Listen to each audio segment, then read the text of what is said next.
sa pintuan, siya'y naghihintay. Ang katok niya'y naririnig araw at gabi. Hindi niya pinipilit, hindi naninindim.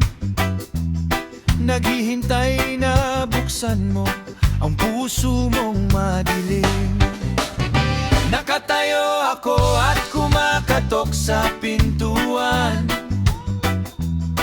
Kung diringgin ni numan ang aking tinig at bubuksan ng pinto, papasok ako sa kanyang tahanan.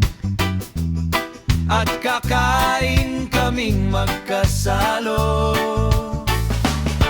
Ang magtatagumpay ay upong katabi ko sa aking trono. Tulad ko na nagtagumpay at nakaupo ngayon katabi ng aking ama sa kanyang trono. Ang lahat ng may pandinig ay makinig sa sinasabi ng Espiritu sa mga iglesia.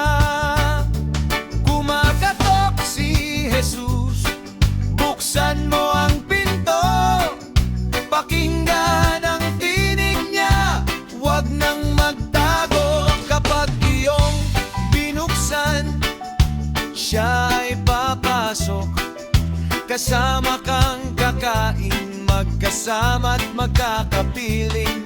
May hawak kang susi sa iyong tahanan, ikaw ang magpapasya, tanggapin man o hindi.